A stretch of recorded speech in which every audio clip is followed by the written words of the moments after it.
Water Hose Drinkers. It is episode 26. It is April 24th. It is a Wednesday here in beautiful, beautiful Perry, Georgia. Al, it's great to be back with you, brother. It is good to be back. We had a nice interview with Giles that you guys can find on the YouTube or Twitter. Yes. From D1 Training. We had some good talks about tight ends and Coach Saban and D1 Training tells us all about his business. So Cole Goodwin was also supposed to come on this week, but some stuff happened. It is what it is. But we have been talking to him. Next week, that interview is going to come out. So very exciting stuff. We're having good guests on. Yeah, speaking of guests, there was Georgia Southern fans could probably piece some things together about the two guys that we wanted to get on this past Saturday, but ended up not happening. They had their wives in town and they had some things planned with their wives, so I'm not going to interfere with that whatsoever. It's a busy time of the year for football. People feel like, this is the quote-unquote off-season right now, but if you're in college, you've got the portal, you've got high school recruiting, you've got the spring ball. If you're in the NFL, you've got draft prep. You've got free agency. So this is a busy time of the year. No kidding. And, those two guys have promised us Zoom interviews. Some schedules might, be difficult, but we have certain times of the year that they are free. So we know the times of the year where we want to hit it, but we will keep you all updated, and those will be potentially a lot of views, I'm pretty sure. So, but, like I said, Southern fans, they could probably piece some things together of those two particular folks are. It'll be pretty cool, man. But, I will say this, Al, I want to give a big shout-out to the group of five guys. I was texting back and forth with Sprouse, Murph, and Tip. It was great to meet Tyler Tipton and Jeff Murphy finally. And I promised them, Alec, that we're going to make it up to a Middle Tennessee game this year. I have a Middle Tennessee shirt. So I'm We're sorry. Ready to go. I threw you into that. I did partake in a few adult beverages at the Cole Swindell concert when I said that. But dude, I need to wear my MTSU shirt. I knew you wouldn't be opposed to going to a football game, especially with Middle Tennessee. I think they got like a little outdoor suite too that they all split. That would be super cool. Yeah, so that'll be pretty exciting. I wish they play in the Conference USA. Correct. I think who also is going to be playing the Conference USA. Who is that? Kennesaw State. They are. Speaking of Conference USA, did you see what Memphis got from FedEx? No. $25 million for the NIL program of all sports from FedEx. What? So yeah, that's man. Crazy. Dude, they stepped up to the plate and really hit a home run. It was great hanging out with them. It was awesome. Who does Georgia play week 3, September 14th? Ooh, that could be Bama. Okay, Southern plays South Carolina State. That could be Bama. That's Kentucky at Kentucky. So this MTSU has Duke coming to town. That Kennesaw State does go to MTSU. No, but this is what I'm thinking. Week 3 they play Western Kentucky. That's their biggest rival. Mm-hmm, Coach Helton's brother. Old Tyson. Coach Helton's brother. Georgia Southern plays at home against South Carolina State. Georgia plays at Kentucky. That could be the game we go to. That could be. We'll keep that in mind 100%. WKU. The biggest rival, man. The Hilltoppers. Yeah, dude. You're wondering. Especially with just the Helton connection, and I just picked up on that. Especially, the Helton family connection. That would be, something to talk about, little storyline, I guess, for us being Southern fans. And, that is the biggest rivalry, which is crazy that is week 3. Doesn't it have a special name? Like the Battle of something? Look that up, man. I feel like there's a name for it. But, dude, Seriously, I cannot thank them enough. I mean, Alec, you watched the pod. I wish you could have made it, but how'd you think it went? 100 Miles of Hate is the unofficial nickname given to the American college football rivalry game between the Middle Tennessee State Blue Raiders and the Western Kentucky Hilltoppers. Yeah, dude. Why is it called that, though? Let's learn something today. They're probably 100 miles apart. Yeah, no shit. Oh my gosh. They're separated by about 100 miles or 161 kilometers for our listeners in the UK. Well, how'd you think the pod went with them, man? I thought it went great. Everybody did a great job. I love what the group of 5 guys are doing, giving the G5 a little bit of love. Western Kentucky has won 5 in a row in this matchup.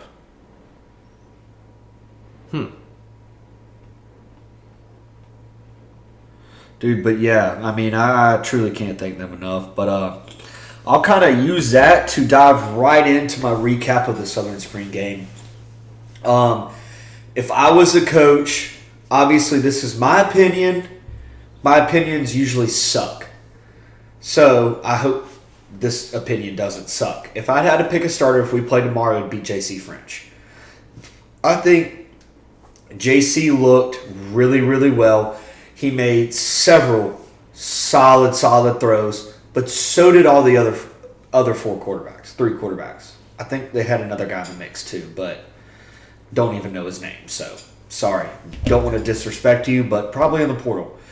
So anyway, JC looked good, man. He did have interception, whatever. That's what I was talking about with the group of 5 guys and last week when we were doing episode 24 was if a defender makes a good play, a defender makes a good play. Safety made a good play on the ball, pick, whatever, okay? That's the only thing that you could argue. I know Georgia Southern fans might be shitting their pants or whatever on Twitter.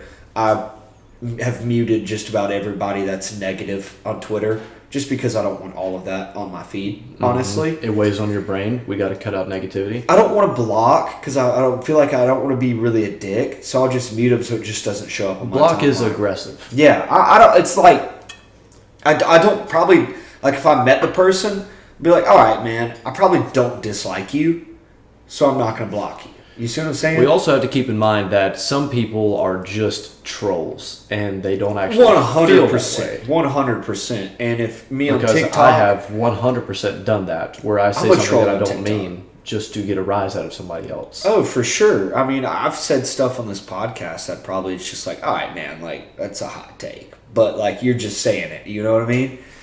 But I mean, yeah, JC looked good, dude. Dexter, what I really liked about Dexter Williams was the kind of off-key plays. There was one play in particular that it was a miscue by the center, bad snap by the center at the feet. Ball goes to his left. He picks up the ball, rolls out left. Corner was like, oh my gosh, what's going on? Wide receiver, untouched, into the end zone, perfect pass. Dexter, other than that, man, he looked good.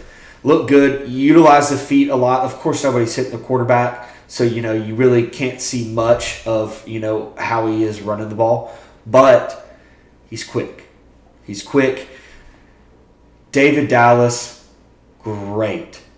I thought he looked really, really good. Every time you say David Dallas, I know who David Dallas is, but I keep thinking, oh no, Josh.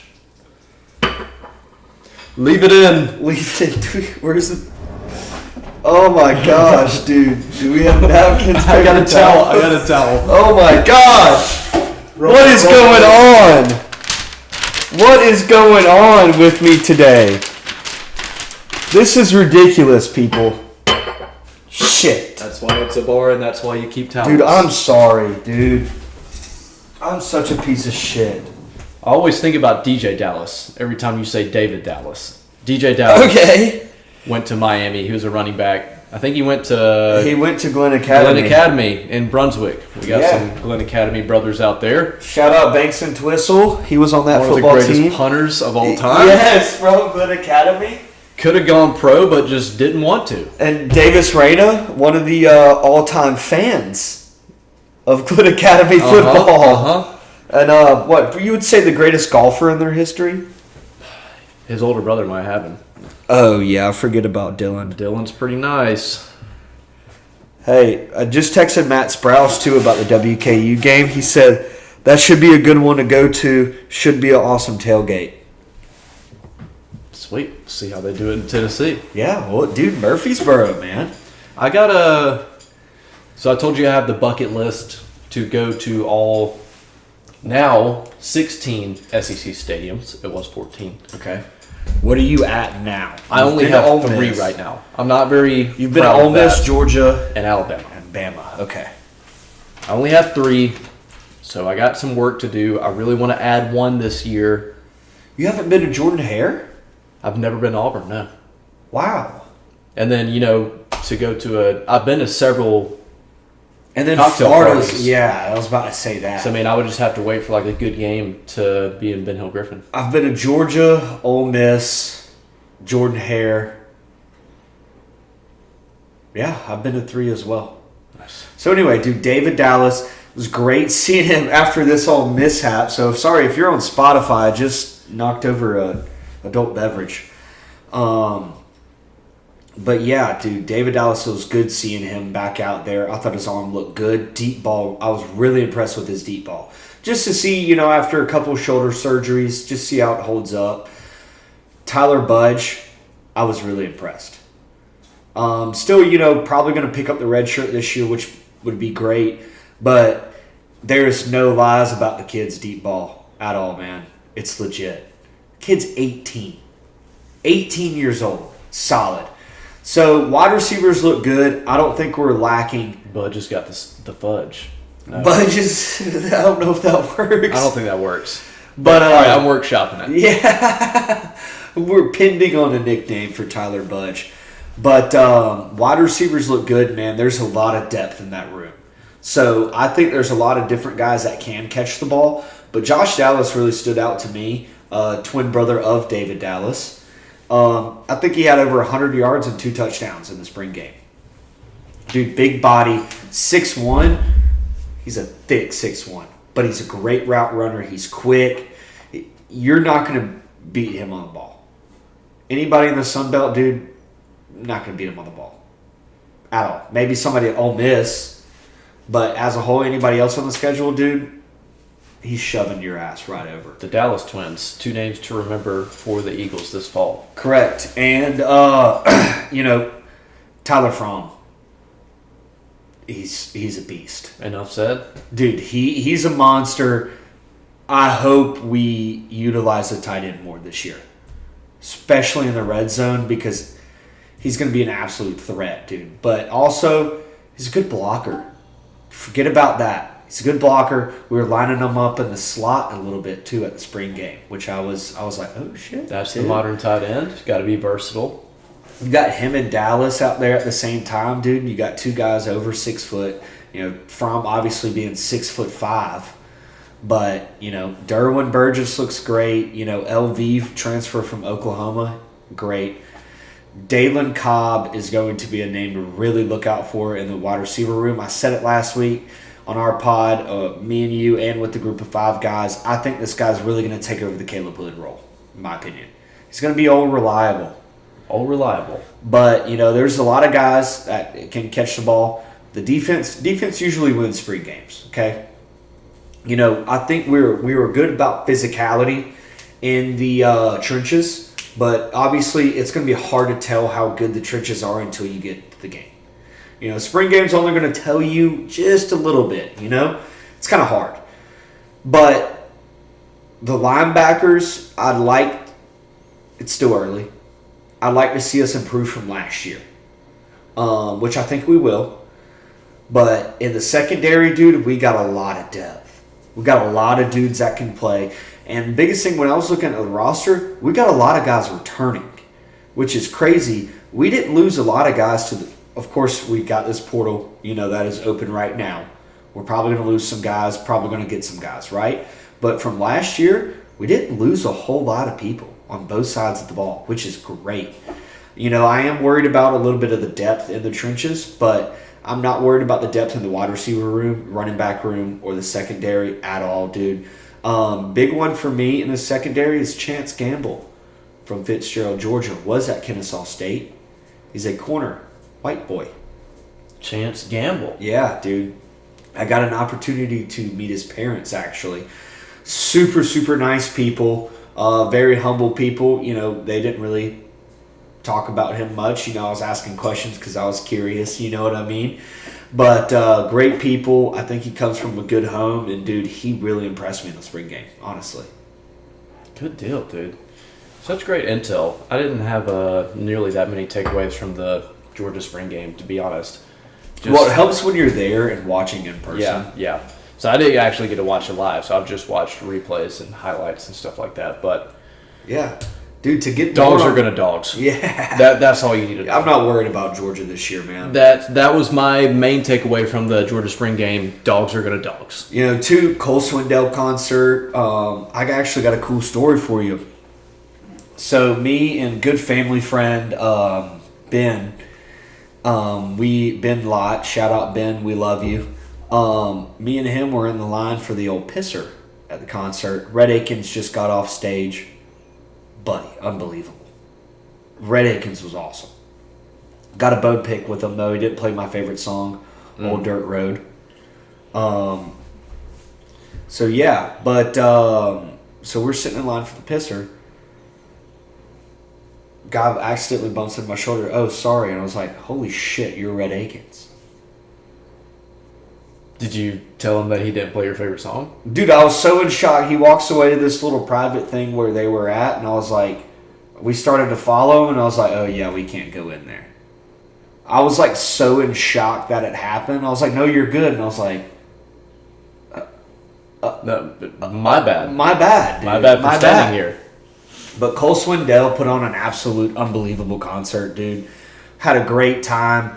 And, you know, there were some people there who were like, oh, I hope they bring Thomas Rhett. He's Red Akins' son. I'm like, look, you think Cole Swindell is going to bring Thomas Rhett to his concert?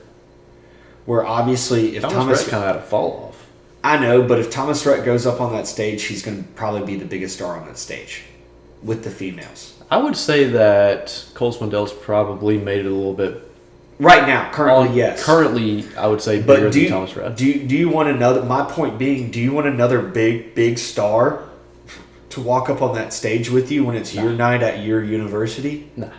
And that's what I told them. They were like, "What? It's Thomas Rhett." And I'm like, "Okay, come on. This is Cole Swindell's night. F everything else. This is his damn night." And also, last thing I got for that, Hell Southern Vodka by the Eagle Nation Collective, Burnt Church Distillery. Y'all go buy it. Portions of that goes to the NIL Collective. So as much of these goes on the shelf means more money to the NIL Collective. Y'all want to win? Yeah. Hey, if y'all want all of this FedEx money, like $25 million, this is what you got to do. Buy the vodka. Dude, we were talking about music. Do you know what we forgot? Song of the week. What's your song of the week? Song of the day, song of the week. Song of the day. I always call it song of the week. You always call it song of the day, so it's like, it's both. I don't think we're going to line up on the genres on this one. The first song that came to mind was Training Season by Dua Lipa. Okay. So mine is Hobo Cartoon by Sturgill Simpson. We miss again. We're miss again. I'm not just going to start doing country or rock just to line up with you. Like, you got to... I gotta switch it up. But when I switch it up, you hit a country song is the thing. So I promise you we did not coordinate before this. And I asked Alec, I said, do you want to tell me your song? And you're like, nah, let's just save it for the pod. So that's what we're doing. But no chicken coot this week. Boss Man took him out for some beverages. And Cole is on a little suspension right now. We put him on a suspension. Not enough locks. Yes, not enough locks, and we'll just leave it at that. We gave out his phone number, Ed Cooper's phone number on last episode. Dude, I did not think anything about that until you said something. If you want to contact them, just call them. Hey, you got to go back and watch the whole episode, though. Episode 24. So, not going to tell you the timestamp on that. You got to watch it. So, dude, let's dive into the draft. For the draft, Reggie Bush got his Heisman Trophy back. Reggie Bush gets his Heisman Trophy before the U comes back. Sorry to my sister-in-law, Taylor. And Matt Sprouse, who's also partial to Miami. This is past due. Listen, the whole deal was not even his fault. No. Really, his family was at fault. He never should have lost it in the first place. It should have been given back probably... Well, like I said, never should have been taken in the first place. But since it was taken, it should have been given back 5 years ago when all this stuff was becoming more and more popular. Plus, dude, if it was a DUI, if it was any other criminal infraction, then I get it. I understand taking the Heisman Trophy away. Or if it was PEDs or something like that, I get that. Well, OJ didn't get his Heisman taken away.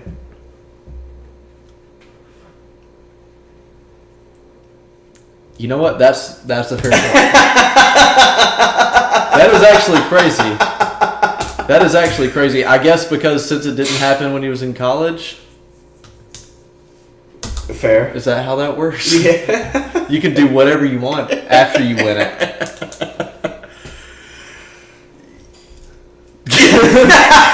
that totally threw me off. Oh, I did forget before we dive into the draft. We were talking about music earlier. Can we get a moment of silence for another fallen soldier, Dickie Betts?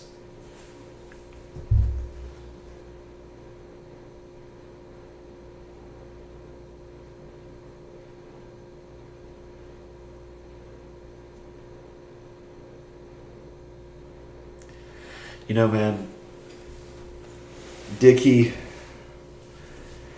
was a true legend. A true Middle Georgia legend. True Middle Georgia legend.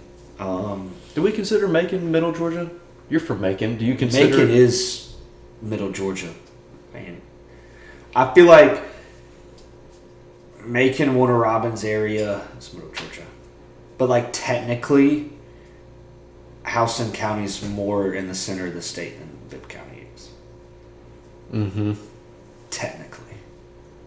So where do you draw the line for South Georgia?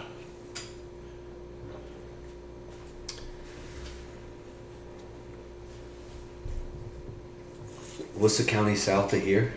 Dooley. South Georgia. Oh yeah, I would say like you get. I'd say once you leave Houston County. You get south of Perry, you get south of the fairgrounds. South of the fairgrounds, that's fair. Into Dooley County, that's fair. That's my line for South Georgia. But yeah, dude, Dickie Betts, member of the Allman Brothers, officially the last member alive of the original Allman Brothers, is J-Mo.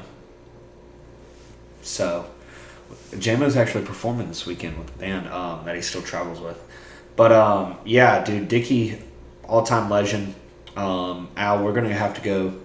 Pretty sure he's getting buried with all the members of the band out at Rose Hill in Macon. Have you ever been out there? Mm-mm. I mean, I've seen it. I've never been into it. I need to take you out there, man. It's awesome, dude. I'm just like, yeah. Is it an awesome graveyard?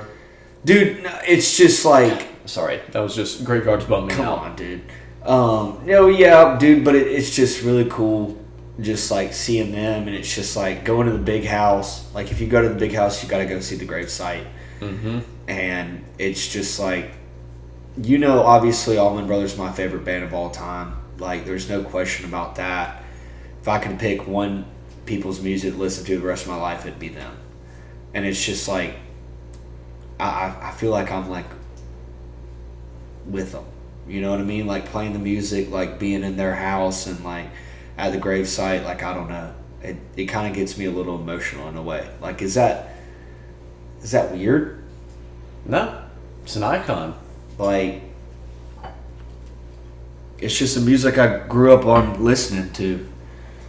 You know? Like, it's I think music I'm going to go love. Like, H&H soon. It's unbelievable. Just for the memes. So good. Look at the pictures up on the wall. I feel sure they got a lot up with Dickie Betts right now. Look at the mural. Yeah. The mural right there. Dude, gosh.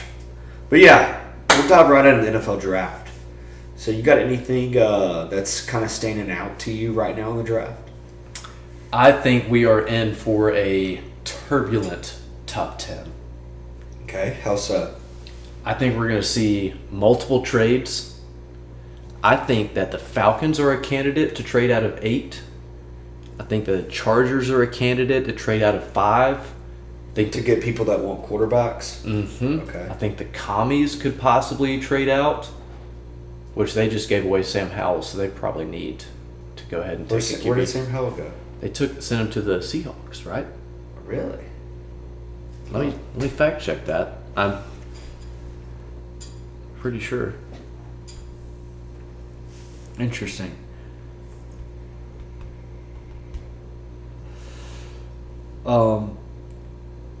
Yep, Seahawks.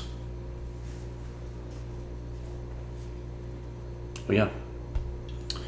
Let's see, what else? Brock Bowers, we talked about him with Giles, but just since he's the Georgia player that's, talk of the town in the first round. Where do you think he's going at? Anywhere between, 7 and 15, I think is. You know where I want him. You know where he's projected to go, right? I know, but I don't really want him to go to the Jets. See, what I think it's going to happen is, where are the Raiders at? I don't know. We should pull up the draft order. That would help this. Because I'm thinking, this is what I think that's going to happen. I think J.J. McCarthy is in a situation like Will Levis was last year. I don't think J.J. McCarthy's that good. Drake May is a project and a bust. The Raiders currently sit at 13. See, this is what I'm thinking. I think Raiders trade up to the Jets because the Jets know Bowers might fall. And Raiders want to get a QB at 10. Might slide up, get J.J. McCarthy, be bold. Because I think McCarthy's might slide, personally. Jets trade back, gain another second-round draft pick, switch picks, get a second round, still get Brock Bowers at 13. Because who's got 11 and 12? Vikings and Broncos, QBs, if they don't trade up. True. That's what I'm saying. The Raiders might jump them.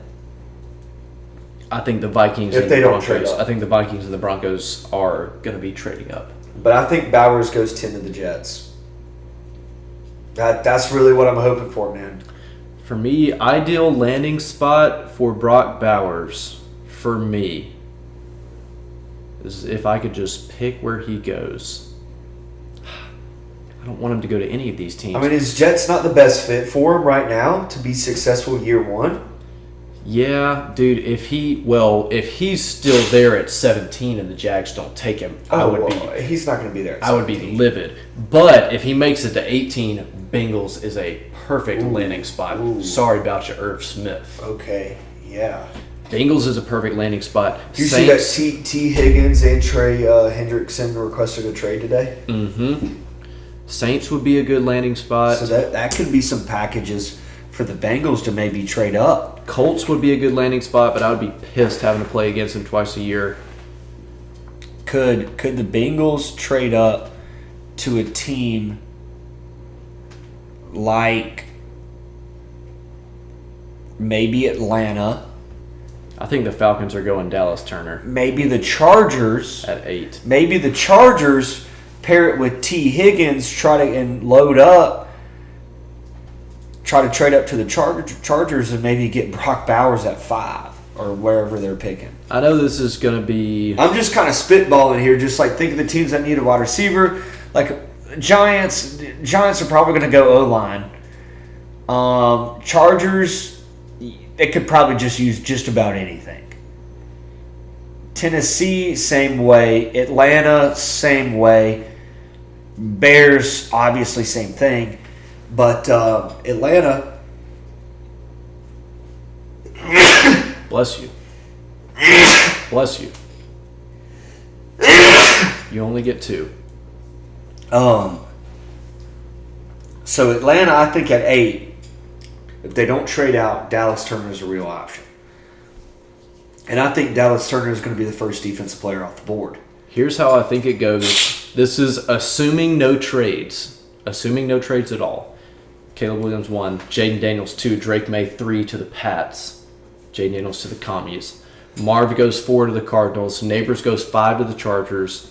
Pull up Mel Kiper. See what he's got. Giants. I'm better than Mel Kiper. I'm just saying to give us a little basis. Giants probably go O-line.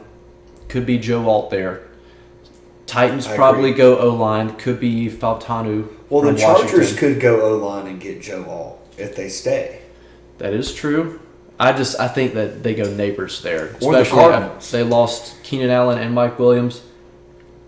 And then Dallas Cardinals Turner probably to the gonna get Falcons more. at 8, Odunze to the Bears at 9, and Brock Bowers to the Jets Ooh, at 10. dude, Odunze to the Bears could be crazy. Keenan Allen, DJ Moore, and Odunze is not a bad wide receiver room. No, but they do need O-line too. But they just drafted a tackle last year also. In the first round. Yeah, but they might take the kid from Oregon State. I don't think Joe Alt's going to slide to that pick. I don't think Joe Alt's going to slide to the Bears at 9. No, I think he's gone either between the Jets or the Giants or the Titans. 100%. And where do you think Quinyon Mitchell from Toledo is going to be the first defensive back taken? Seahawks should be good at corner. If the Jets trade back, I wouldn't mind.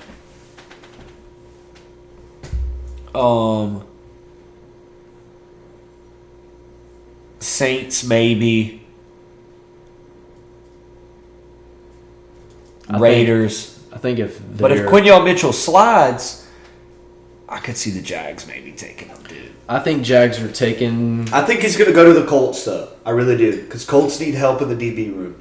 I think Jags are taking corner or DL. If Murphy from Texas is still there at 17, I think he could be the pick. Or they go Terrion Arnold, or they go Quinyon Mitchell. Interesting. And I like DeJean from Iowa. Cooper DeJean? I think he's going to go somewhere in the 20s, though. I think he is, which is why I'd be okay if the Jags traded back. Because I like him because he's flexible, and we need help at safety and corner. I feel like... So you can kind of, play him around the secondary. I feel like Cowboys maybe... The other two guys, Mitchell and Arnold, they're your traditional boundary corners. I could see if Cooper DeJean falls to 28, I could see the Bills getting him. I think the Bills are going receiver. Okay, true. But I feel like I could also see the Bills maybe trading up. I'm just saying if he falls and receiver's not on the board. So Is it wrong to say I desperately have to drain the main vein? Dude, just pee your pants. Keep talking. Keep talking to the people out. All right, y'all are about to just get my all of my draft thoughts while Josh goes to take a pee-pee. This is an odd episode. This has been interesting so far. Leave it in. Anyways, the Bills at 28. I think there's a good chance that they move up for a receiver. Their current receiver room is thin. Gabe Davis and Khalil Shakir are the headliners. So, they don't really have the draft capital to make a drastic move. Plus, this wide receiver class is so deep that they could get a guy like Xavier Worthy, A.D. Mitchell, probably a little early for Ladd McConkey, late in the first round. So, the Bills probably should stay. Ravens, probably going wide receiver. Lions, maybe DB. Just looking at the end of the first round here. 49ers. Speaking of defensive back for the Lions, they just re-signed Kendall Vildor, but they could use some depth in that And room. they just gave Amon-Ra a bag. Bag. 77 mil guaranteed. Really? I think over 4 years. Holy cow. Okay. My answer to this question that I'm about to ask you is yes. But could you see Ladd sliding into late first round? He's definitely early second. Maybe those last 3 picks. I got him pegged as a second rounder. Okay. Early second. Early to mid second. Okay. Yeah. I mean, that's definitely where he's projected, but we've seen crazy things on draft day, you know what I mean? We have, and dude, you think about it historically, you see a super talented guy that slides in the draft. Why? Size. True. Size is typically a driving factor of somebody sliding in draft value. And then somebody's going to pick him up and he's going to be a steal. Oh, for sure, man. I mean, he needs a right fit. Who do you think just off the top of your head, obviously you want to say the Jags. Obviously, I want to say the Jets. But let's be honest.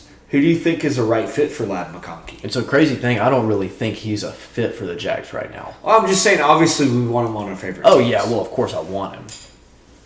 But the Jags need that alpha dog, 6'2", 6'3", just freaking. Okay, I'll mention some names in a minute. And they don't have that. Where would Ladd McConkey fit in? I don't think he fits in with the Ravens. I think Niners or Chiefs is. Okay. If he's gonna go in the first, I think Niners or Chiefs. That's good. I could also maybe see in Cowboys in the second round, not in the first. In the second round, you find your Cole Beasley again. That's exactly my point. Exactly. I mean, they could use a little bit more help in that wide receiver room. Yes, they could. Give CD, some help, kind of eat up some double teams because, if you pair him and CD on the same side, along with Brandon Cooks again, too. Look at that. Brandon Cooks and Ladd McConkey learning under Brandon Cooks. Just a thought. And that's honestly a pretty good comp for him. Yeah. Yeah. I like Brandon Cooks as a comp for Ladd McConkey. Good route runner, scrappy, physical. Still physical. Good hands. And you know what I like about Brandon Cooks over his career and what Ladd has shown in college is the ability to take hits and still catch the ball.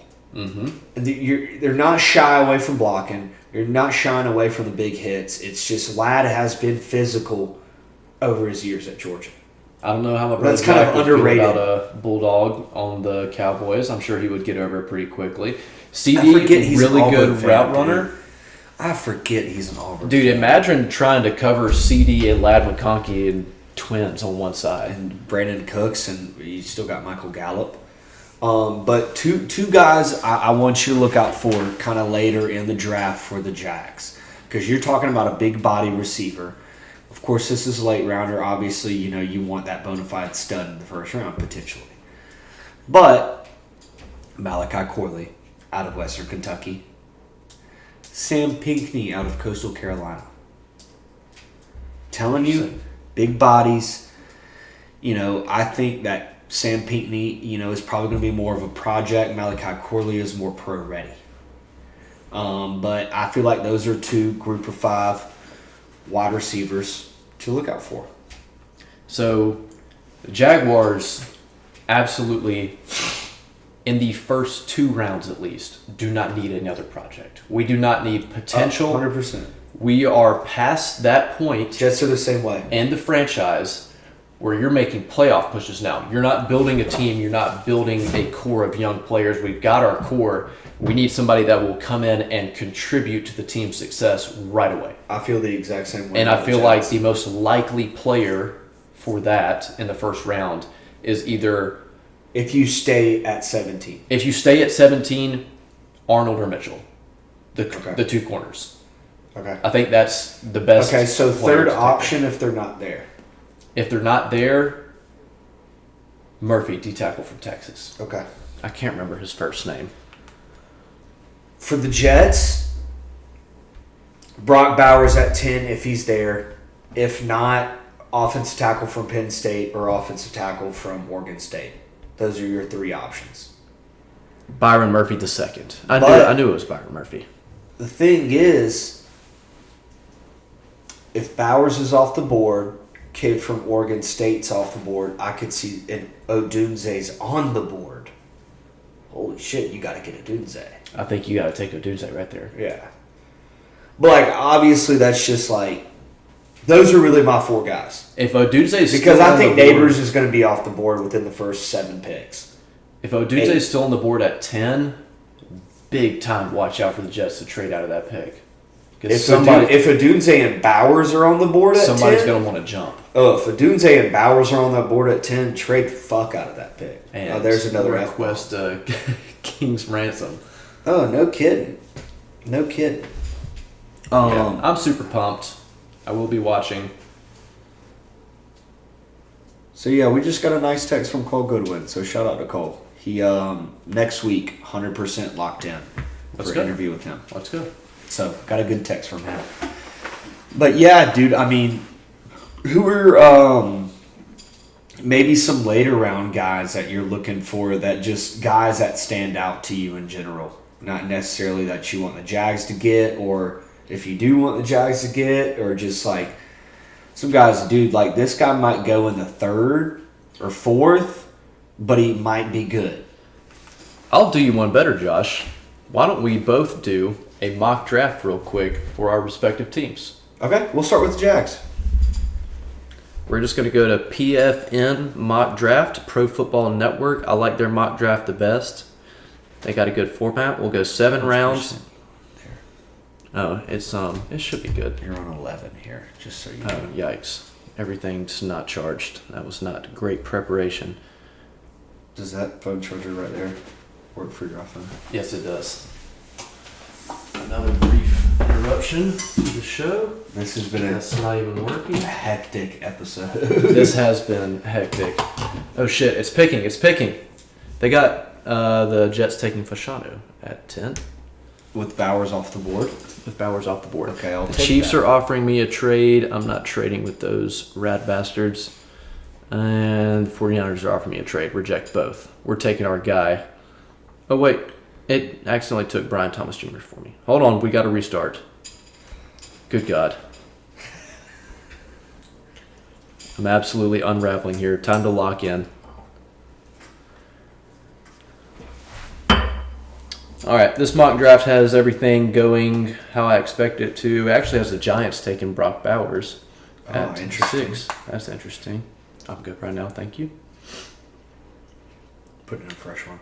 Yeah, this is going not quite how I expected. The Steelers want to trade me 20 and 98 for 17, but just for this purpose, we're going to do no trades.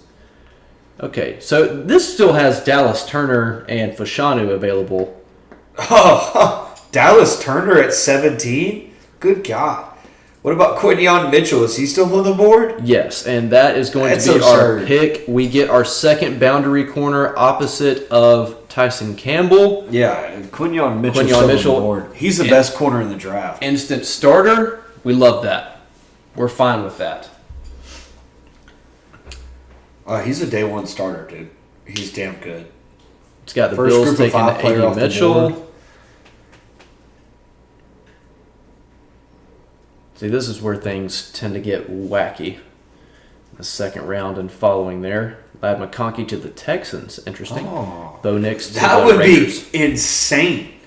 Jags. What are we going to do? Okay, the Bengals are offering us a trade. They want to trade from 49 to 48, so they got some guy they like. And they're going to give us 115 and we give them 153. And we're going to accept this. We can trade back one pick. Okay, so here we're looking at Michael Penix Jr. Xavier Legette is an interesting pick here. Great Ooh. route runner, Xavier Legette, I might add, dude. I feel like he's kind of sneaky. Mike Sainristil, the corner from Michigan. I know it would not be in my best interest to double down on corners in the first But two what rounds. about Legette? But Sainristil has, in my opinion, safety flexibility, which I love. Chris Braswell is an interesting pick at edge from Alabama. We kind of revamped the O-line in the offseason, so I'm not going to take O-line I this think early. Legette might be your best option here. Or I'm looking at D-tackle. And so the D-tackles we're looking at is Michael Hall Jr. from Ohio State and Chris Jenkins from Michigan. Or Braden Fisk from Florida State. I like Braden Fisk a lot. What position? D-tackle. Okay. We're going to take a risk here. And we're Take going to a go reach. we're going to go with, I don't think this is a reach talent-wise, but draft ranking-wise, I think it's a reach. Braden Fisk is our pick at 49. We also got 115 from the Bengals in exchange for 48 and 153. And then we got 49 from them. I'm feeling pretty good about this draft so far.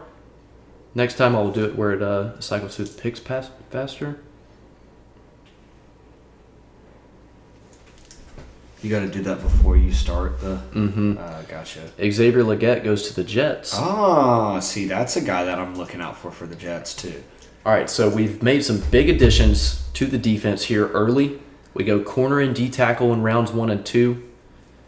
And now we are looking for just some diamonds in the rough.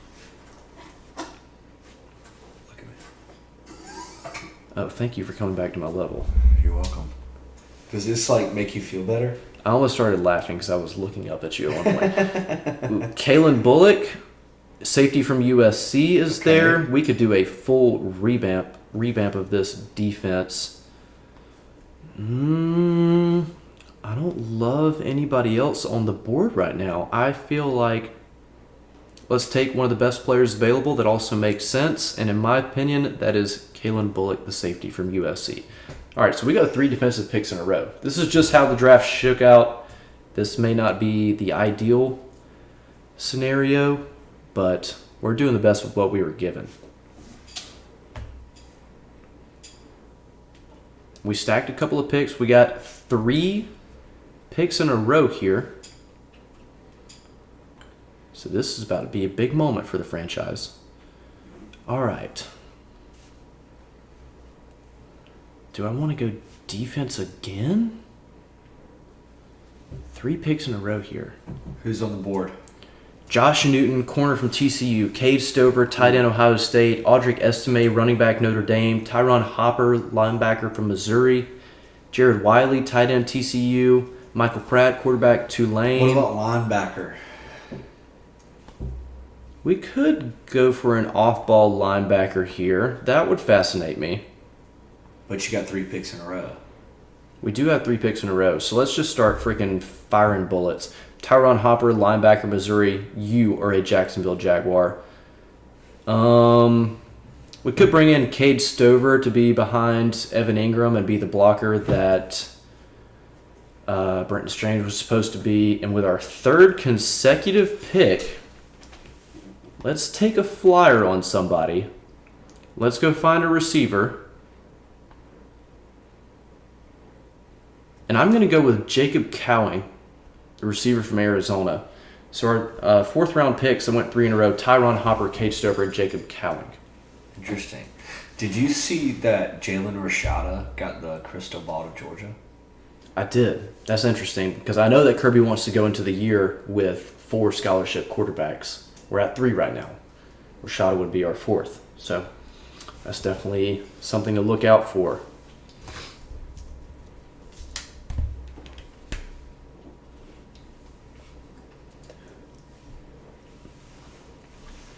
This is going very well so far. What round are we in now? We're in the 5th round. Okay. How many picks left? We're chugging on through. Should have just 3 picks left.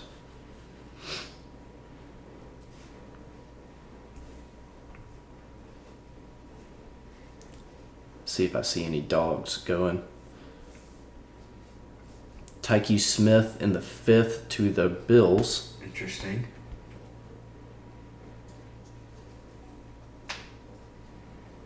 I'm interested to see where Javon Bullard goes. Because I feel like he could be a late 2nd, 3rd round guy, but I could also see him slipping.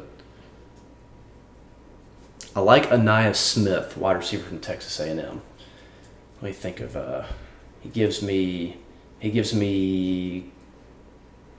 competent Kadarius Toney vibes. If that makes sense. Competent. All right, we're in the 6th here. We've got our receiver, we've got our D tackle, we've got our corner, we've got our safety. We could go O-line, or I was going to say we could go QB here, but I don't like any of these guys in the 6th.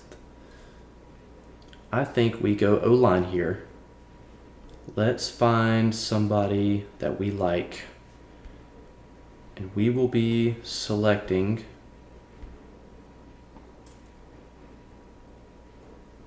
Prince Pines, guard from Tulane. Let's build a little bit of depth at guard. Okay. See if Group of 5 guy. maybe we found a diamond in the rough here in the 6th. But dude, that's where you're going to take your, some depth too. You never know how some of these guys are going to pan out. Especially in that offensive line room, dude. I mean, that's where you're going to take your reaches. Well, Jaguars are in an interesting situation where they have a relatively veteran O-line right now, which is not typically the case. So do the Jets do in the starters, but there's no depth. All right, we're definitely going quarterback here in the 7th. I know we just traded for Mac Jones, but... What QBs are left? We're looking at Carter Bradley from South Alabama, Sam Hartman from Notre Dame, Devin Leary from Kentucky, Jason Bean from Kansas, Keaton Slavis from BYU, Brennan Armstrong, NC State, Talia Tungavaloa is still there from Maryland, John Rice Plumlee is still there from UCF. I would take Tagovailoa. I'm thinking about Jason Bean from Kansas. Just super athletic guy, very fast. Kind of a change of pace of what our current 2 quarterbacks are. But also to have Tua's little brother. We're going Talia. Very athletic too. So that's the draft. So who's the draft class? We'll get a summary here in just a second. It's almost I got you. Almost finished simulating the rest of the 7th round. Would you mind getting us 2 cold beers? Dude, I can do that while it's finishing. Yeah, the Jets do have Mr. Irrelevant this year. Do they? Yes. Are those the last 2? Mm-hmm. That's what I figured. All right, so here's the class, ladies and gentlemen. We made 1 trade. We traded back 1 pick in the 2nd round from 48 to 49, and we got an extra 4th rounder out of that. So we went Quinyon Mitchell at 17. We went Braden Fisk at 49. We went Kalen Bullock at 96.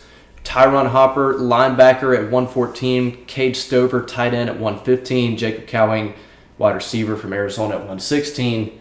Prince Pines, the guard at 212. And Tulia Tungavailoa, the quarterback from Maryland. There you go. And at 236. So yeah, let's pull up the Jets and let's make that little draft go by faster too. All right, let's restart. Go 7 rounds fast. So we can actually do this online too. Oh, really? Do the Jets, enter solo draft. All right, you're on the clock. Okay, so to start, we're looking to gain a 2nd round pick.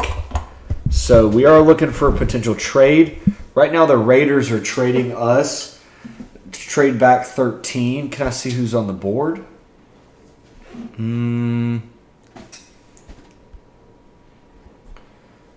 Okay, Brock if Bowers. you want to go back to the trade, it'll just be the little phone icon there. Brock Bowers is still on the board. What pick 77 would be in the 2nd round, correct? 3rd round. 3rd round. So they're offering a trade back to 13, and I'm going to reject that. No, that's trading out of the 1st round. We're rejecting the Panthers. Mm-hmm. We're taking Brock Bowers. Oh, Dunze's on the board too. Mm-hmm. I think you know what the right choice We're is. taking here. Brock Bowers. So we're hoping somebody offers gives 2nd round pick. It looks like it's not happening. Still on draft day, we are looking for the Jets to gain a 2nd round pick. So we're in the 3rd round here. I'm going to reject just for the sake of it. Okay, linebacker. Ooh, Roman Wilson. Okay. So we're looking at receiver here in the 3rd? Yeah, I'm looking at I like Roman Wilson personally. I like him too. I'm also a Ricky Pearsall fan. Okay, fair. I like Roman Wilson in the 3rd round, pick 66. Boom. 2 new weapons for Rodgers. Roman's a good player, man. 3rd round, let's see what we got on offense just cuz. See what we got at receivers. See who's still on the board. Luke McCaffrey's still on the board. Interesting. Let's see.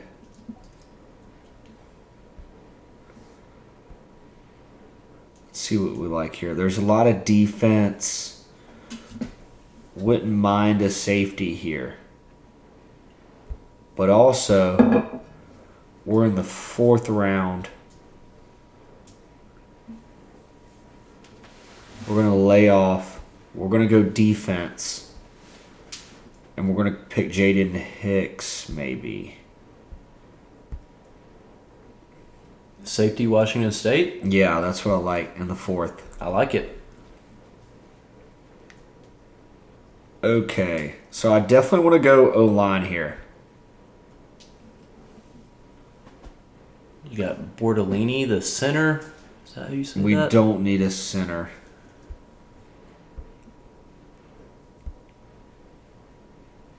I like Zenter from Michigan. I like Zenter as well. We like Zenter. We're going Zenter in the 5th. Or that was 4. Sorry, we got 2 4s. Oh no, that was early 5th. My bad. Don't listen to me. So I like Tyler Davis. we're in the I don't know if 5th. you need to We tackle do or not. not need defensive tackle. I like Christian Jones out of Texas. Keep stacking more O-line. Yeah. I like Christian Jones out of Texas in the 5th. So we got 207 in the 6th. So what we've got left in the quarterback room. It gets thin. Quick. I like Austin Reed out of WKU in the 6th.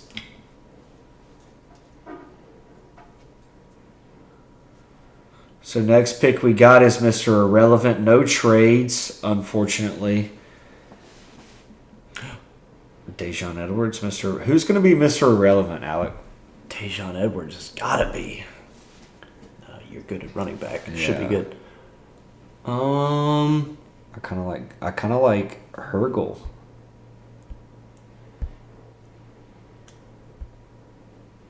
Frank Crumb's not bad.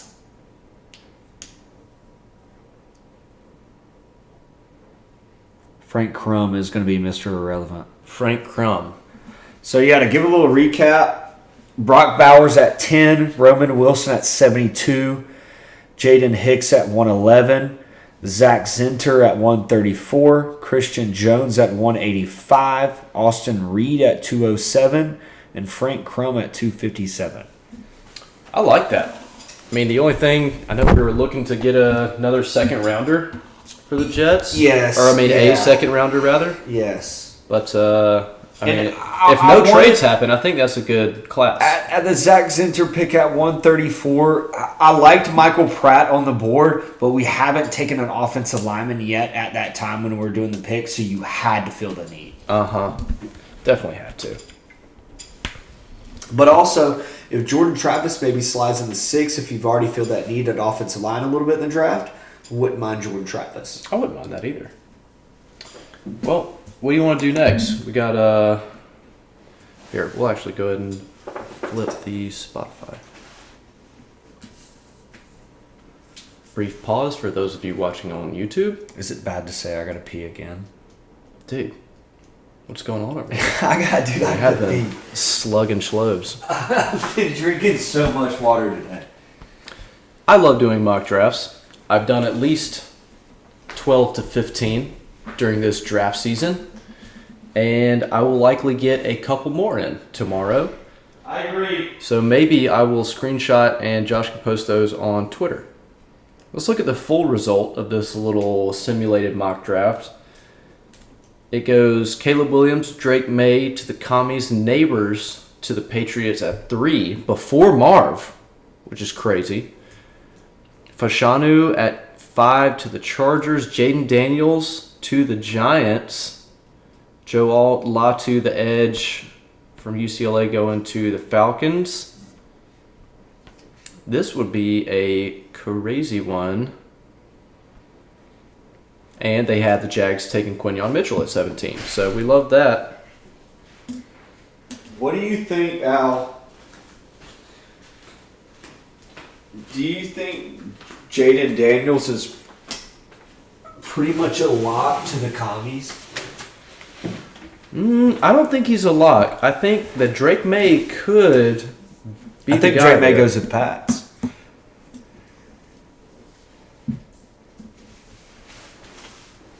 But I think Drake May's a bust. It seems like the at least the betting favorite per Vegas for the top 4 picks is Caleb Williams, Jaden Daniels, Drake May, Marv at 4 to the Cardinals. Yeah. So, yeah. You got anything else on the draft? I think that was about it. So we have we can do Mount Rushmore, we can do winner loser, we can do our all times. Let's do winner loser, then all times. Before we get into our final segments, I just wanted to throw out there the Braves are rolling right now. Max Fried pitched a gem last night, 9 innings, 3 hits, 0 92 runs, pitches, 6 Ks, a Maddox-esque type game. 92 pitches from Fried. If he can keep that up for the rest of this year.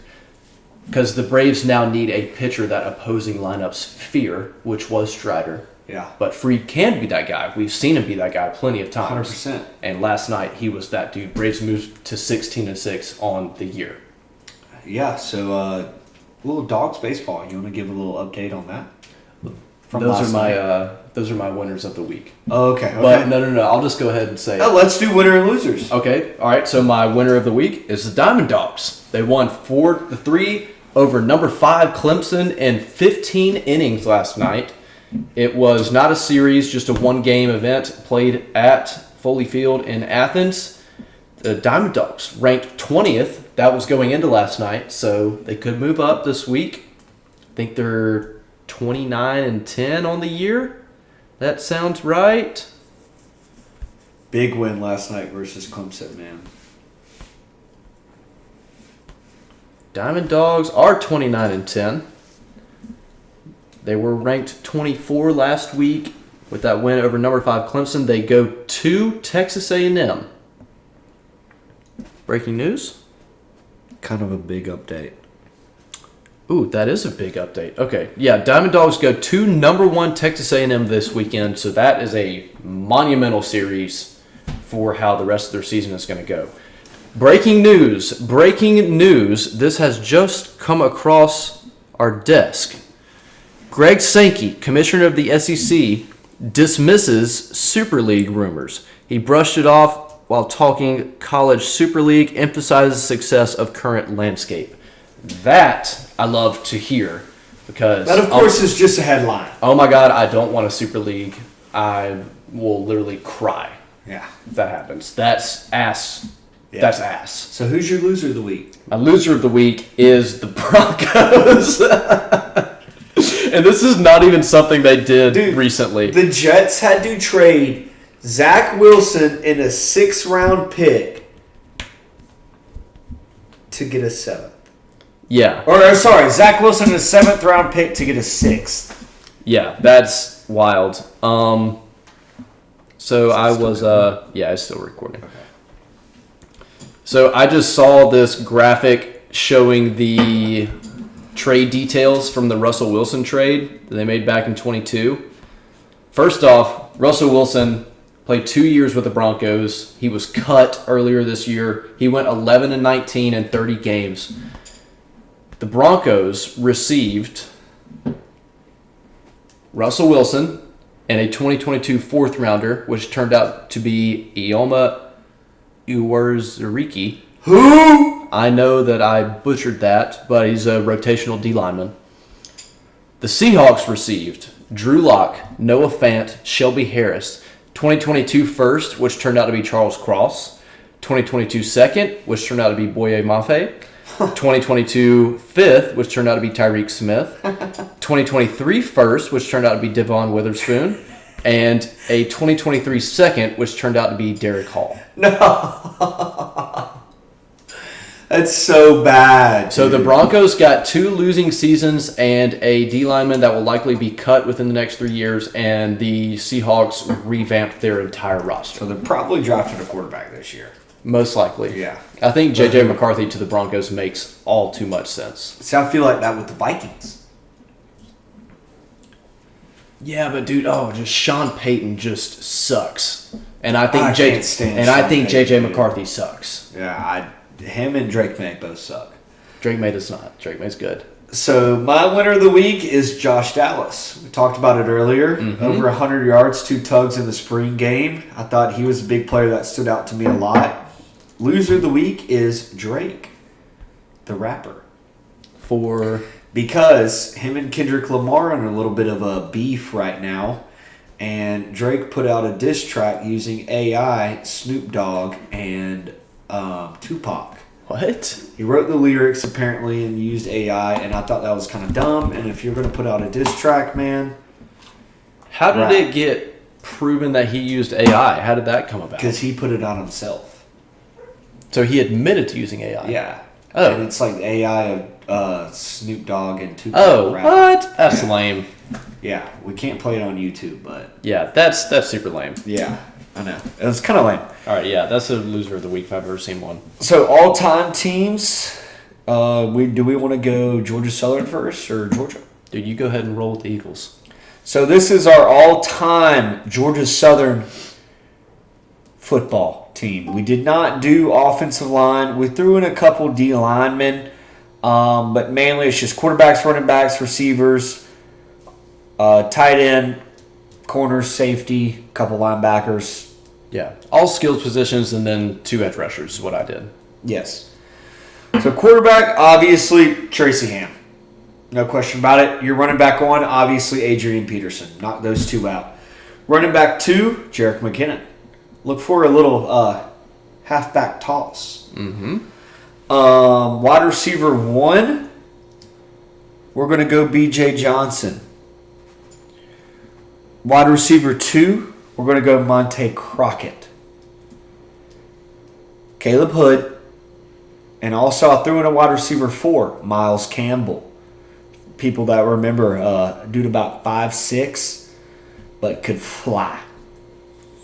Tight end, stats say J.J. McAfee, but, in Georgia Southern's history, we kind of really hadn't been throwing the ball till Coach Held got there, so tight end's kind of hard to come by. So I'm going to say Ellis Richardson, kind of in the Tyson Summers, Lunsford era. Did not get utilized like he should, but he was about a 6'6", absolute monster. I'm a bit surprised that Burgess did not make your wide receiver room. He's got another year to prove me wrong. He's right there. But, there's also a couple guys in that receiver room that were in the Tracy Ham days that should be up there as well. But it's my list. It's your list. It's my list. I'm sorry. We can recap at the end of next year. Derwin probably would be on that list. Fair? Fair. Career's not over yet. Mm-hmm. So for the defense, we will start at our 2 edge rushers, D lineman, Man Bear Pig, Brent Russell. Obviously, talked about him before. Probably my favorite player in Georgia Southern history. Raymond Johnson, beast. Corner, we're going to go Kendall Vildor. Just re-signed with Detroit, by the way. Mm-hmm. Kawaki Thomas, who I informed Alec, got drafted by the Jaguars in the 5th round. At safety, we're going to go free safety, J.J. Wilcox. Have to. At strong safety, the current head coach of Statesboro High School, Matt Dobson. There was a hit in 2014 Sun Belt Championship game. There was a pass. He came over the top, and he probably would have been a targeting if targeting was a rule at that time. But guy saved a game-winning touchdown, and we won the Sun Belt because of him, because of that play. At linebacker, rest in peace, Edwin Jackson. Also at linebacker, we're going to go Antoine Williamson. And also at linebacker, I threw in 3, Darius Eubanks. So we got 2 current coaches with Darius Eubanks and B.J. Johnson on this list that currently coach at Georgia Southern. So the defense is stout. Defense is stout. I love J.J. Wilcox. Dallas Cowboy. Shout out Jack for the 2nd time in the episode. That's a solid-ass roster. Dude, but Georgia, this roster is insane. This team is crazy. So I'm just... Who's your quarterback is my question. So I picked this team not just on the greatest, but how I would want to run my offense and defense. Okay. Guys that fit into my scheme. All right? See, all these guys for Georgia Southern, they fit. Mm-hmm. They fit. Aaron Murray is my commander-in-chief. Stafford. No Stafford. I know this is just the offense that I want to run. Aaron Murray fits a little bit better. I want a little more athleticism at quarterback. Okay. My 2 outside receivers, A.J. Green, George Pickens. Might I also add that I really just did guys that I've had a chance to watch. Okay. So, I mean, if you say, oh, what about this, DN from 1984? It's like, well, I don't know who that is. Okay. Anyways, so we got Aaron Murray under center, A.J. Green and George Pickens outside, Ladd McConkey in the slot, Brock Bowers at tight end, Nick Chubb and Noshawn Marino are my 2 backs. Oh. That's your thunder and lightning. I know I could have gone Todd Gurley. Yeah. I could have gone Gurley, but I like Chubb over Gurley head to head, and I want a scat back. And Marino, Noshawn is my guy. All right, we're going to Muhammad Massaquoi kind of shocks me a little bit too. Dude, I couldn't put him above AJ or Pickens. But I see what you're saying though with fitness scheme. Obviously you need a slot in there too, so that's why you go Ladd. Mm-hmm. Fair. Yep. So you can't throw AJ out. No, absolutely not. My 2 boundary corners. Now, Champ was technically before my time, but he's the greatest corner to ever walk through the state of Georgia or walk through the University of Georgia. And no Hines Ward either. I know, dude. I guess he technically played a little quarterback. It's a dog-eat-dog world, man. Champ Bailey, obviously, is my number 1 corner option. My number 2 corner is Paul Oliver. You might remember him from absolutely clamping up Megatron's bitch ass against Georgia Tech 3 years in a row. Megatron had like 9 catches and 70-something yards in 3 games versus Georgia, and Paul Oliver was the guy that made that happen. So Paul Oliver slept on Georgia corner in terms of the grand scheme. I'm sorry I'm interrupting you, dude, but Brandon Boykin was close. He was very close. Very, very close. But, dude. It shocks me. But you're right. You're right, though. Anybody that's putting the seatbelt, anybody that's putting the greatest wide receiver in NFL history, got to throw him in there. Safeties. I got Malachi Starks at free. He's direct in the secondary. Yes. And I got my MF and headhunter, Bakari Rambo. Oh, yes. So, Malachi Starks, he's my technical guy. He's my coverage guy. Bakari Rambo is you point him and fire him out of a gun. Thumper. My inside linebackers, my middles, Roquan and Thomas Davis. But I'm making a shift. And this is purely scheme-wise. Head-to-head, I like Roquan better than Thomas Davis. I know that's tough, maybe controversial. Roquan's better. Roquan's my field general at middle linebacker. And so we are subbing Thomas Davis out and bringing in Greg Blue to be another freaking thumper in the middle. He's your Sam. Dude, he's your Sam. Greg Blue and Bakari Rambo would absolutely murder somebody. So who's your edge? My 2 edges are, of course, David Pollock and Jarvis Jones. That's a lethal pass rush. Jones. That's a disgusting pass rush. Okay. Great list, I might add, dude. So you're fitting the scheme right. I understand why you chose some players, but can we throw in a kicker and punter that we didn't write down? Hot Rod and Drew Butler. I don't even have to think about it. Kicker's tough for me. Do I go Bass? Do I go Koo? I feel like Bass was better in college.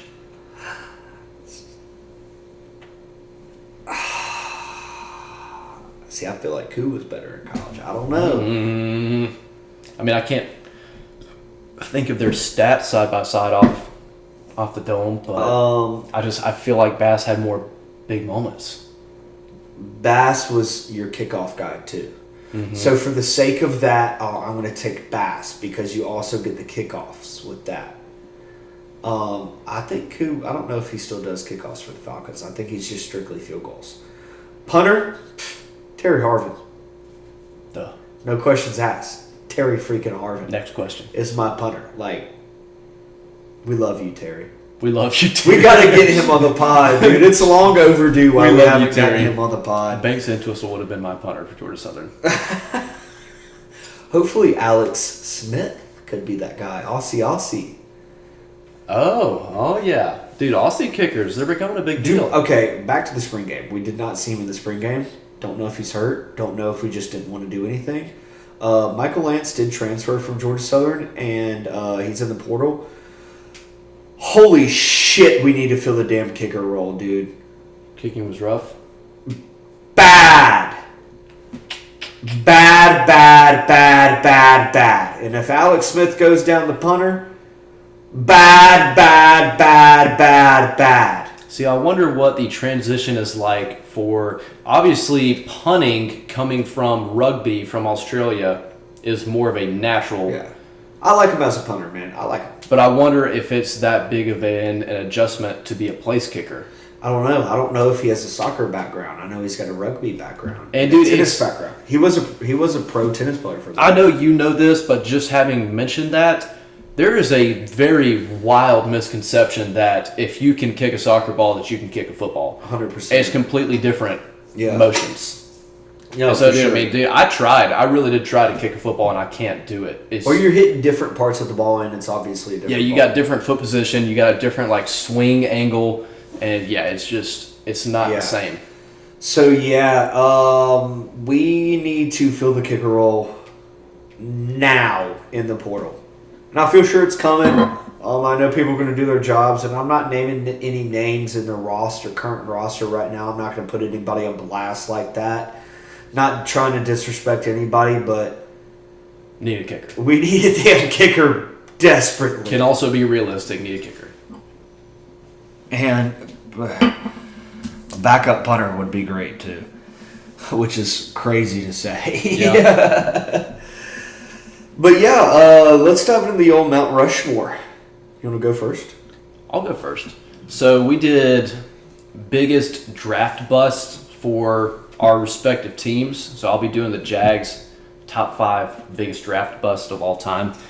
I kind of stuck to first rounders because I feel like that's the most textbook definition. Textbook definition of a draft bust is a first rounder that didn't pan out. I think the latest draft number of mine might be like under 15. Okay, yeah, mine's about the same. I got 1 or 2 late first rounders. But my honorable mention is Dante Fowler, and he gets honorable mention because he did tear his ACL, and that's really unfortunate. So it's tough to label somebody a bust that had big injury concerns. He only played 39 games, and we traded him away for a 4th and a 6th. He was taken number 3 overall in 2015. Get into the list. This is in no particular order. Luke Jokel, we took a number 2 overall in 2013, moved him to guard after a couple of years. He retired in 2018 after being traded to the Seahawks. No, I think we cut him and then he was picked up by the Seahawks. Anyways, bad pick. Derek Harvey, took him number 8 overall in 2007. He had 8 sacks in 3 years and did not make it very long with the team. Blaine Gabbert, I'm sure everybody remembers that one. He looked like a stud coming out of Missouri. Took him number 10 overall in 2011. 1 pick before J.J. Watt was taken by the Texans. So keep that in mind. He was 5-22 as a starter. Did not make it very long in Jacksonville. And my last guy on the list, now this one was not on many of the lists online, but this is one of my biggest draft busts. C.J. Henderson, taking him number 9 overall in 2020. He only played 10 games for the Jaguars, and he was traded for a 3rd after 1 year to the Panthers. So, and there were a lot of options. There were a ton of options. I had to weed people out. The Jaguars are not historically good at drafting. Same with the Jets. So, yeah. There's a lot of guys to choose from. So, my list. Oh. Unfortunate. I was thinking disappointing. But I'll take that.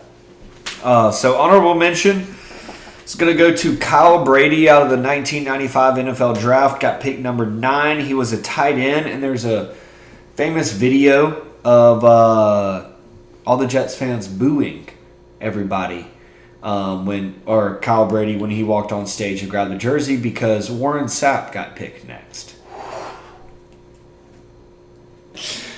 Oh, that's brutal. Yeah, so the next one, number 4, is going to go out to D. Milner in the 2013 NFL Draft. And everybody was saying, hey, next Darrelle Revis. Yeah, he was terrible. So, When I mean he was bad, dude, didn't even make it out of his rookie contract. Terrible, terrible, terrible, terrible, terrible, terrible. And he was one of those guys early on for me on 13, like, oh, this is the next Revis Island. You know, too bad. You're watching college highlights. You're just like, oh my god. This but now we have Sauce, so it all worked out for a reason. Yeah. Number 3, Zach Wilson. Yeah, I figured that one was coming. Number 2, Blair Thomas out of the 1990 NFL Draft got pick number 2. Blair Wilson, he won the Heisman Trophy, running back, and he never rushed for 1,000 yards, so it's almost like a career suicide for him, you know, but it is what it is.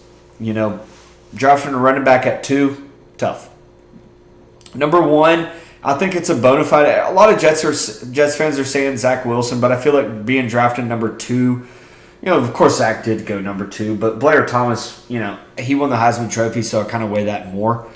But number 1, I think it's a bona fide number 1, is Vernon Gholston in the 2008 draft. He was an edge rusher, defensive end from Ohio State, you know, couldn't even make it under Rex Ryan's defensive scheme. He did get drafted under Eric Mangini. And, you know, the Jets had, you know, in those days when I was becoming a fan, it's bona fide stud defenses. Jets have always prided themselves on the defense, especially on the defensive line. Mm-hmm. And you still see that now. Mm-hmm. And that's just been a big Jets history. And, you know, he could have been a big part of those, you know, early Sanchez days when they were making a playoff push, and he never was. So that's my list.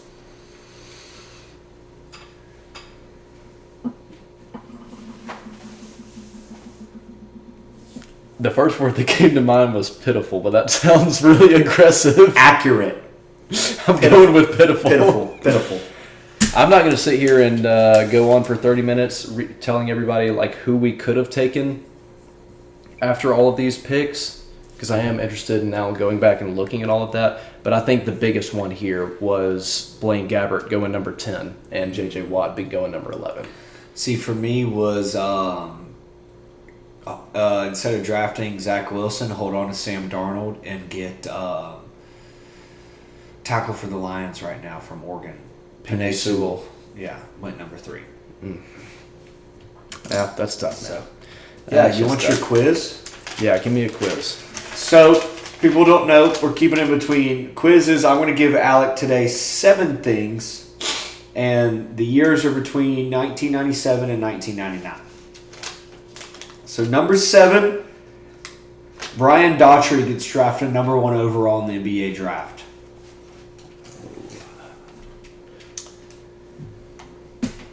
Number 6, Penn State wins the national championship in FBS. I'm zeroing in. Number 5, the Giants win the Super Bowl. Number 4, hold up. Number 4, the New York Mets win the World Series. Number 3, or whatever number we're on. Number 4, actually. I skipped 4. That was 5. The Mets win the World Series. Sorry. Am I confusing you? Because I'm kind of confusing myself. Mm-mm. Okay. Penn State won the national championship. The Mets won the World Series. Brad Daughtry goes number 1 overall in the NBA draft. Uh-huh. Boston Celtics win the NBA championship. Okay. Giants won the Super Bowl. Uh-huh. Penn State wins FBS. Uh-huh. Georgia Southern wins the national championship in the FCS. And Bo Jackson goes number 1 overall in the NFL draft. Is this... No, Bo Jackson would have been slightly after that. Is this 1986? Bingo. On the freaking dot. On the dot! That's the best one. That's the best one. Honest to God, I would have just broken the clipboard, but I didn't have it. Dude, that was awesome. That was, yeah, don't break the iPad. Dude, good shit. You want to play the game? Yeah, we'll play the game. All right, we split last time. Loser of rock, paper, scissors goes first. Loser wins. But shouldn't the winner go first? Well, we split last time. We went 1-1. I think winner of rock, paper, scissors should go first, right? But it's fun when loser wins. Okay. All right, You go I'll first. Go first.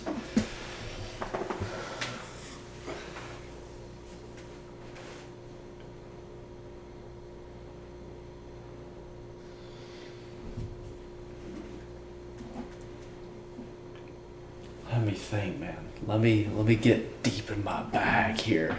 This is 1-1 though, so you don't want it to be a too easy player, but you also don't want it to be like Justin Blackmon.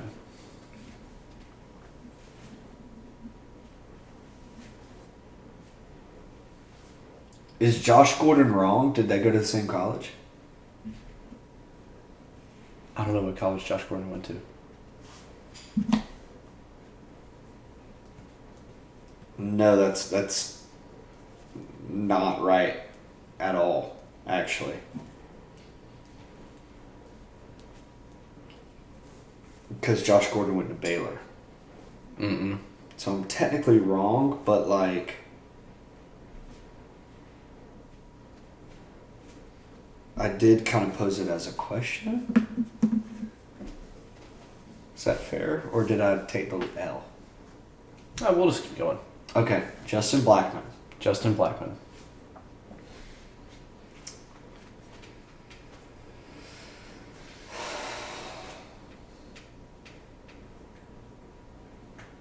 Do you want a hint?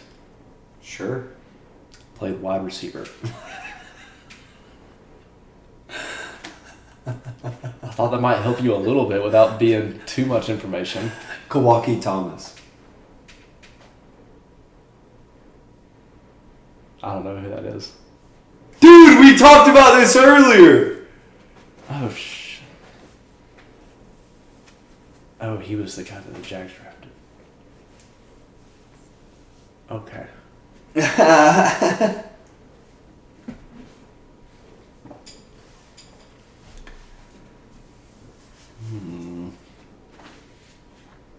Let's just go Anton Harrison.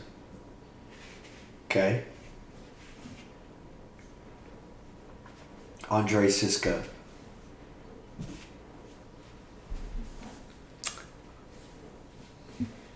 Oh, I just screwed up. No, you didn't. No, you didn't. But I was about to pull something out of my bag, but now I'm second guessing. No second guessing. Wait, no, I can't remember. So I'm going to choose somebody else, in which I will say Andrew Wingard. See, I'm kind of screwed because I don't know what college Andre Sisco went to. And now I'm thinking the college based on that look you just gave me. I don't know, dude. It could be. Damn it, Andrew Wingard. Does he play for the Eagles? No. Does he play for the Jags? He could. I don't know. He could. But I know the name. So we'll just say Blake Bortles. Good job. Safe play. Parker Washington. Parker Washington. See, now I'm thinking UCF. Shaquem Griffin.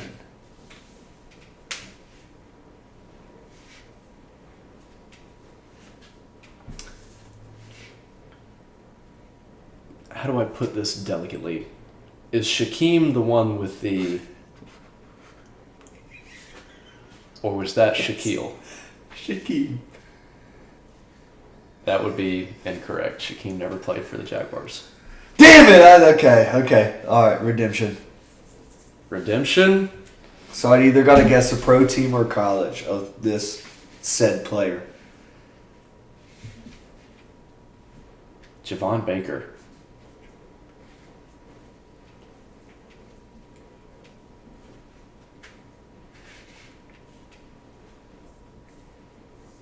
Colts. Mm-mm. Okay, L. He's actually still in college. Is that outside of our rules? See, last time we did it, I asked before, but this time I didn't. You want to guess again now that you know he's still in college? And he's played for 2 teams, so if you get either one of them, then I'll accept that. Okay. Javon Baker, wide receiver. I know the name. Like it's so tough. Texas. Mm-mm. Okay. He's currently at UCF. Well, he's in the draft right now, I think. Damn. Okay, if he's in the draft, that's fair.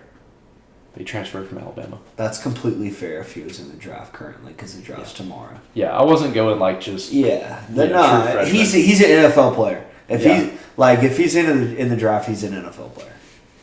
Just can't back out now. GG.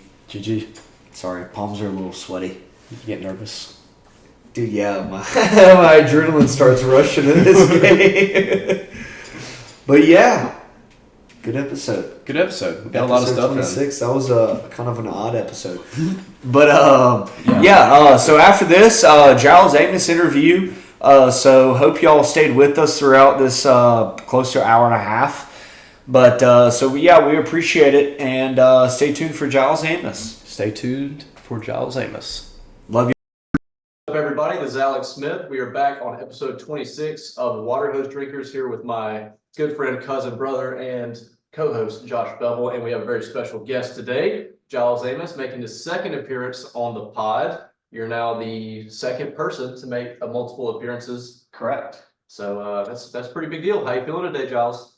Hey, man. Good to be here. Long-time listener, second-time visitor. Long-time visitor, second-time visitor. I appreciate it, man. So, we'll obviously just dive right into it.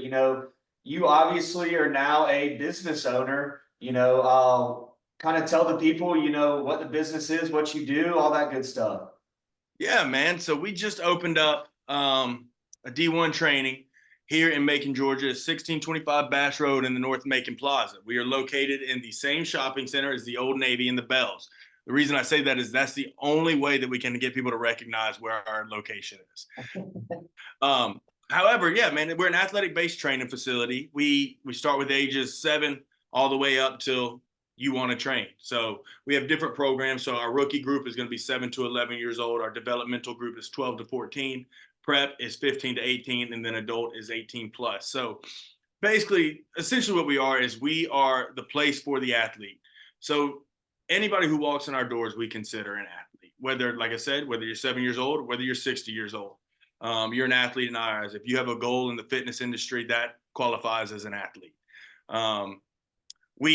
We do a variety of things. We have group workouts. We have one-on-one training sessions. We have team training sessions. So group workouts, we have 8-week cycles that we'll go through.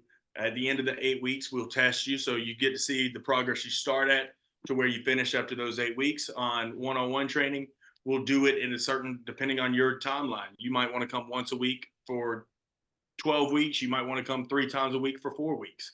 Regardless of what it is, we're tracking statistics, we're tracking your progress, always making sure that there's measurables there. And then team training. So we'll build programs around certain teams, whether it be a baseball team, football team, basketball team. It might be, hey, I'm trying to get my team faster. I'm trying to do overall a little bit of everything, whether it be speed and agility, strength, core and conditioning, everything mixed.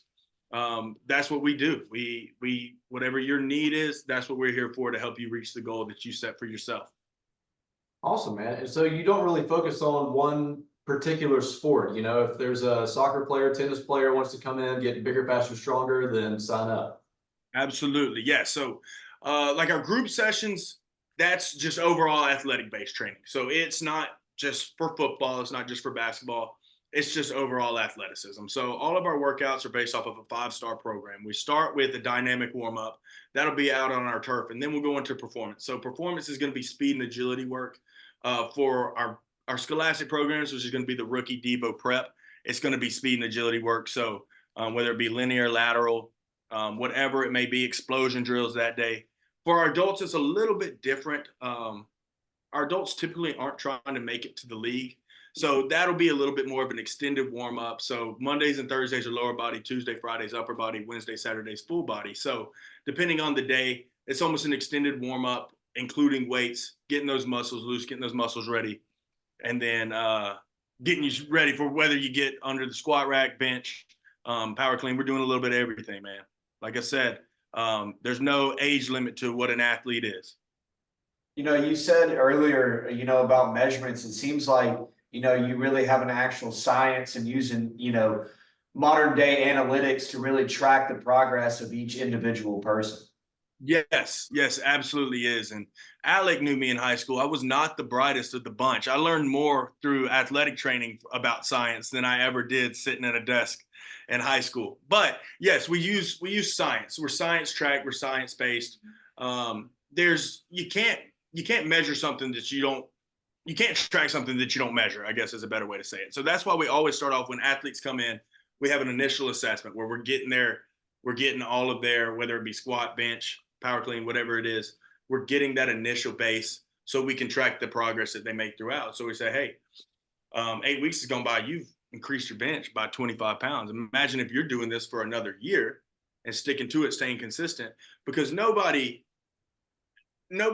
has any, it's hard to have drive. I'm sorry, I won't say nobody. It's hard to have drive if you can't see the progress that you're making. So that's why we make it a point of emphasis to track everything that we do. So you can see, hey, this is where I'm benefiting. This is maybe where I need a little bit more work at. I haven't improved in this area as much as I would like to. Let's focus on this. Let's put this as the point of emphasis so we can make sure that we're staying balanced and we're seeing the progress that we set for ourselves. Al, I don't know about you, but I'm getting a little motivated right now to start working out. I am too. I think I'm gonna hit some jumping jacks. Hey, I know just the place for you. We'll set you up for your initial assessment. We'll get you rolling. Dude, I really need this for pickup basketball at Westfield on Mondays. Good. Well, and here's the beautiful thing about it. Tell you the truth, like I said, you have a goal. We have people who come in here and say, hey, I play intramural football right now and I'm out of shape. My legs hurt the next day. What can I do? And it's just an example of the variety and the amount that we can offer. Here's what I'm gonna do. I'm gonna stop playing basketball for 8 weeks. Okay, I'm gonna come D1 training, then I'm gonna come back, and I'm gonna drive down the lane and friggin' tomahawk that bad boy in there. Yeah, yam it down. You can. My shirt. I'm just gonna point to it. We would love to have you as a success story, Alec. I got an even better one. Can you get me down to a 4.440? I'm probably at like a 5.4. Can you drop a whole second? Yeah, can you drop a whole second off my 40 time? How long you got?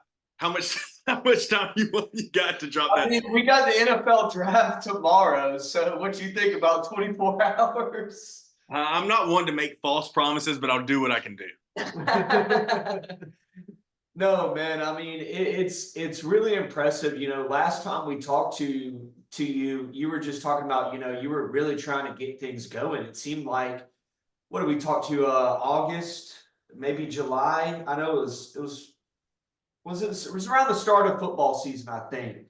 But Yeah. it kind of seemed like you were in the super early stages now. I mean, then and now it's probably a good feeling for you to fully have it up and running, getting kids and adults in to come working out and all that stuff.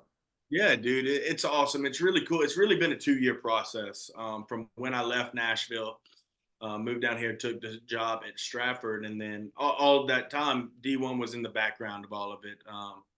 When I talked to you guys last, I think we had just picked out our space. It was a cold, dark shell. There's nothing in here. There'd never been anything in here. So it's really cool to look back, reflect, and say, hey, that's where we were. And now we're full operation. Like I said, we have workouts going on right now. So it's really cool. And it's really neat having athletes come in here and getting to see them be the best version of themselves, getting to see the progress, like I was saying. And we were joking around a little bit about, say, hey, we'll track Alec's progress while he's playing basketball. But man, it is so cool when you see an athlete come here and then they come back in and say, like we had an athlete the other day who was at field day, and he came in, he had all his ribbons. He goes, hey, I've never won a race in my life. And then I just won the 3 races at field day.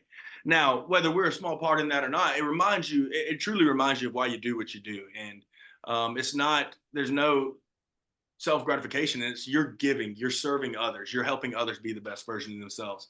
So with little reminders like that is exactly why you go into the strength and conditioning profession, to help people reach their goals and to ultimately see them succeed.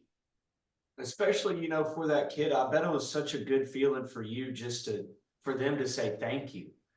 Obviously, that you might not be 100% the reason, you know what I mean? But it kind of warms your heart, when a child comes up to you and say, thank you for what you did.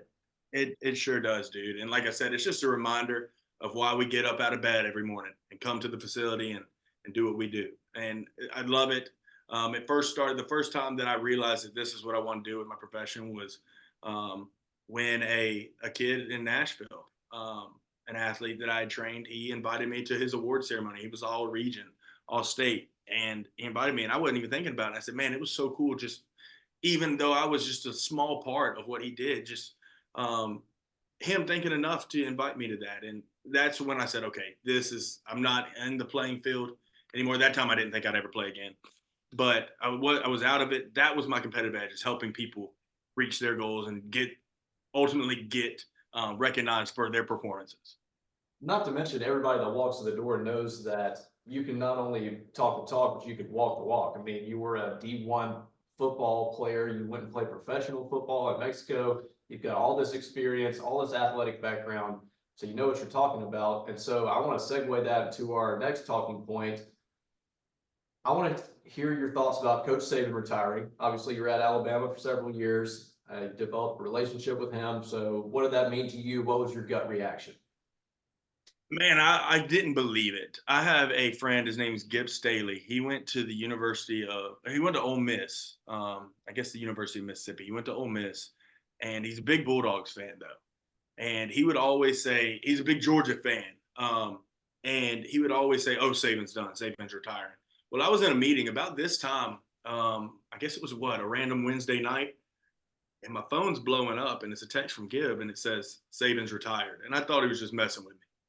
Dude, next thing you know, notification after notification after notification. And I stopped the meeting and I said, dude, Saban just retired. Like, I couldn't believe it. It was almost like a joke. He had always, every year, there was always rumors that he was going to step away and he was going to retire. But he would always address those rumors and say, look, there's nothing I can do more than I enjoy coaching. You don't have to worry about it. I can't do anything more than what I enjoy coaching. So, to see it actually be true, it was everybody knows it was going to come at some point, but it's one of those things also that you wouldn't be surprised if it didn't. So it was really shocking, to say the least. Do you have any good Coach Saban stories about him maybe chewing you out, maybe when you got on the wrong side of Coach Saban one or two times?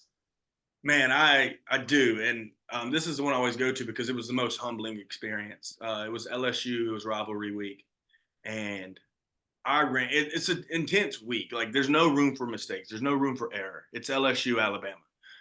You're going to get their best. You better bring your best too. So I was on the scout field, and it was my freshman year. I was reading a card, and I ran the wrong route, and I mean, Coach Saban lit up underneath me like I had never been lit up before.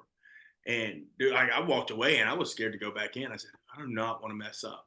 He just lit up underneath me.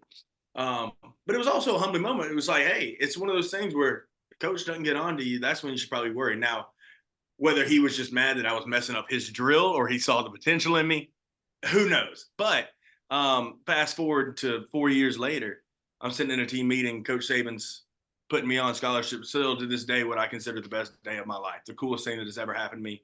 I find it hard to believe that there will be something that'll top that moment. So I have that story about Coach Saban, but also I'm forever in debt to Coach Saban. I made an Instagram post about him that night about, it was my dream to play college football, and I had no opportunity. The only opportunity that I had was from Coach Saban. So I'm forever in debt to Coach Saban for even giving me the opportunity.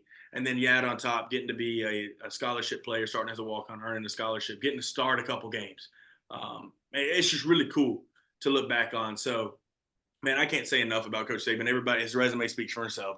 I can only say so much that people don't know, but college football is not going to be the same without him. I will say that. He left the game better than he found it. There's no doubt. I definitely agree with that. And like you said, if your coach is not yelling at you, something's off, because if you mess up and he doesn't get on to you, then in his mind, that's the best that you can do. Absolutely. I mean, Coach Saban laid into you because he knows that you're not the type of guy that's going to miss routes and stuff like that. Well, I feel like too, with any good football coach and any really coach in general, and I guess you can kind of apply this to a lot of different things outside of sports, but I guess Coach Saban and all these great coaches, it's a lot of tough love too. He's gonna get up under, he might piss you off from time to time, but that doesn't mean he doesn't love you and he doesn't care for all of his players. So, I feel sure, you did have other offers to go play elsewhere, but, Coach Saban gave you that opportunity. And I feel sure it was tough for you for, just seeing him step away.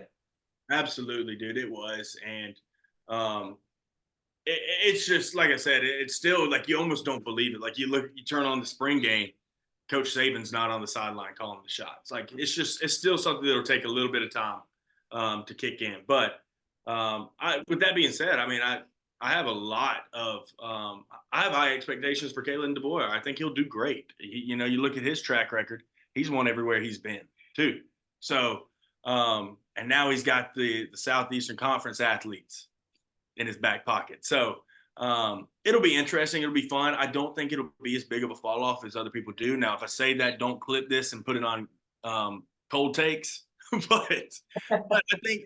I find it hard to believe that we'll have that much of a drop off. I feel confident that Coach DeBoer will be able to pick up where Coach Saban left off. Bama did get Georgia Southern's OC Brian Ellis as their new tight ends coach. That's right. So, now Brian Ellis, correct me if I'm wrong, Alec. Isn't that Miss Pam Ellis's nephew? He's from Peach County. Yeah, it's Miss Pam, Miss Lunch Lady Pam. Miss Pam. Holy cow. I never made that connection. That is Miss Pam's nephew. I think he was the starting quarterback at Peach County, if I'm not mistaken. Yeah, he was. Went to go play at UAB under Clay Helton's dad and coach under him for a little bit. Coach under Clay Helton, coach under his brother Tyson at Western Kentucky. Mm-hmm. And then him and Clay reunited at Georgia Southern. So I believe this is his first year playing or coaching that he's never been with a member of the Helton family. Wow. That's a fun fact. That's going to be on TV, and you're going to be the only person. Well, now I'm going to know it too. There's going to be a TV Aflac trivia question one day. ESPN or Jeopardy. It's a good Jeopardy question. Yeah, right? That's exactly what it is. But yeah, I know we running short on time. I know Alex got a little player comp for you for or what you think on maybe Brock Bowers. Yeah, obviously you have an eye for being a tight end. You did in college, did in the pros. Brock Bowers, you look at him, what do you see? What do you think his strengths will be in the NFL? How does he fit into the NFL style? I think Brock Bowers, if you look at it, and people would argue Kyle Pitts, Shannon Sharp. If you look at it, I think Brock Bowers is the best prospect of a tight end that we've seen. O.J. Howard as well. But a two-time Mackey Award winner, right? Never happened. Two-time Mackey Award. He runs like a wide receiver, blocks like a tight end. He's essentially a Travis Kelce at the collegiate level. Now, will there be growing pains? Maybe. Who knows? But what I can tell you is Brock Bowers is a guy you never heard of him having any off-field issues. It looks like he's a guy who puts his head down, goes to work. Does whatever he can. I think he's the greatest college tight end of all time. You could argue Kyle Pitts. Kyle Pitts was a wide receiver in college. He was not a tight end. But I think Brock Bowers is, if not the best, one of the best tight end prospects we've ever seen come out of college. I am extremely envious of his talent and the way that he plays the game. He plays it, like they say, he plays it the right way. But he does. It's true. Are there any other young tight ends in the NFL that are maybe kind of flying under the radar that you watch on Sundays and you're like, that guy's up next? Man, I'm biased. I'm not sure if you guys are familiar with this guy or not. He was with the Minnesota Vikings. Irv Smith? Irv Smith Jr. Swerving Irvin. They just got to give Swerving Irvin the ball, let him get in the end zone, and let him do his little dance, and then all is taken care of. But in all seriousness, I think Irv Smith is one of those tight ends, and I guess you say young. He's not necessarily young anymore. I guess he's 25 years old. He's been in the league a couple of years now, but man, he's just one of those dudes. All he needs is, it's like in basketball, you got to see one fall, and right, it's just like Irv. Give him, let him get comfortable, and now he's with Joe Burrow up in Cincy. Got to let him get comfortable, but I think Irv Smith is probably my most underrated tight end in the NFL. Truth be told, he definitely had a tough go with it, getting stuck behind Hawkinson when the Vikings made the move for Hawk. But I'm hoping that he's going to flourish with the Bengals, especially if the Bengals don't make a tight end move in this offseason. He could be that dude. I agree, and he's one of those guys, man. He's just hard to pull, especially if you know him. He's hard to pull against. Just good guy, down to earth, and dude can play some ball. Well, Giles, we appreciate you coming back on the podcast, man. If you want to tell everybody, where to find you, D1 on social media and all that good stuff. Yeah, absolutely, man. I appreciate you guys having me, and anytime you want me back on, I'll be more than happy to join. I don't know if y'all want to sit here and hear me yap, because I can yap now. I can talk. But I do appreciate you guys thinking about me and inviting me back on, and I'd love to be, if not the first, I'd love to be one day a third-time participant. We can definitely make that happen. Awesome. Well, I appreciate you, fellas. All right, man. See ya.